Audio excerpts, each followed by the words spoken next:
What is poverty in South Africa?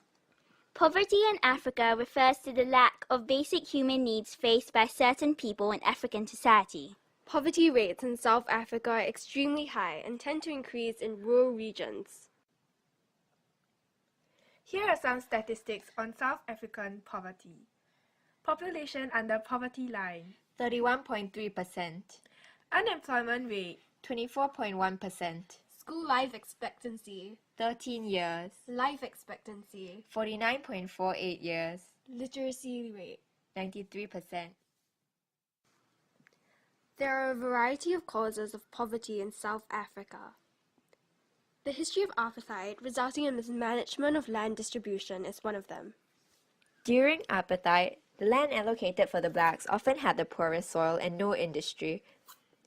The overcrowding on the land allocated to the blacks also meant that there was land degradation. In rural areas, the available land wasn't shared out fairly as the tribal leaders often favored those loyal to the tribe, their friends or family. Blacks were dependent on lowly wages paid for the menial jobs available. This left many people in a chronic poverty.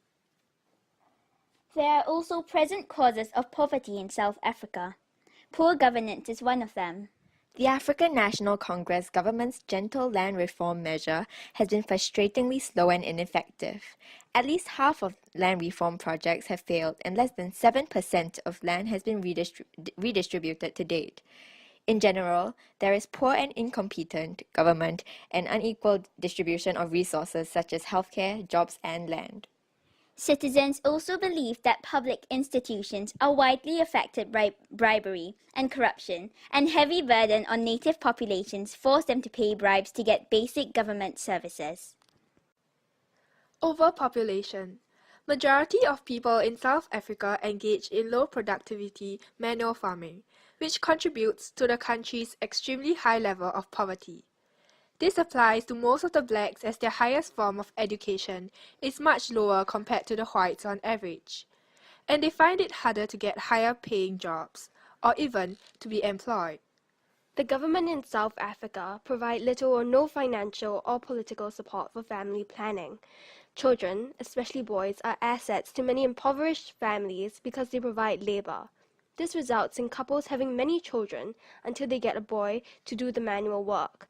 Cultural norms in traditional rural societies also sanction the value of large families. Hence, already poor families have to support even more people, putting more financial strain on them. Now, let's talk about the effects of poverty. Overall, there is a low standard of living and quality of life. Human development is low, and workers face hardship as they cannot miss a single day of work, lest they do not earn enough to sustain.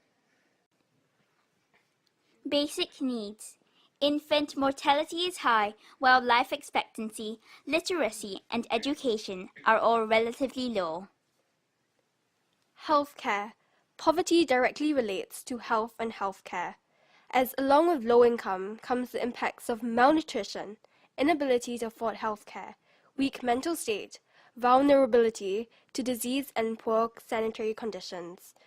It is difficult for local impoverished populations to afford medication/therapy.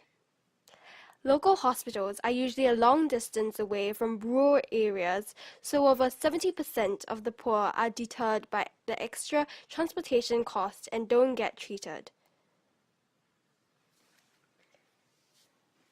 Many clinics cannot afford essential equipment required. Some people in poverty, in their plight, resort to drug abuse, which hence also requires money for treatment. Psychological impacts on the families of those afflicted with diseases and the impoverished also require treatment which costs money. Some impoverished people, desperate for financial aid, stop their medication on purpose so as to continue receiving a disability grant. This grant would come to an end as soon as their health recovers to a certain degree. People may approach traditional healers, which are so at times known to have toxic healing methods due to inability to afford proper and certified healthcare. Created using Powtoon.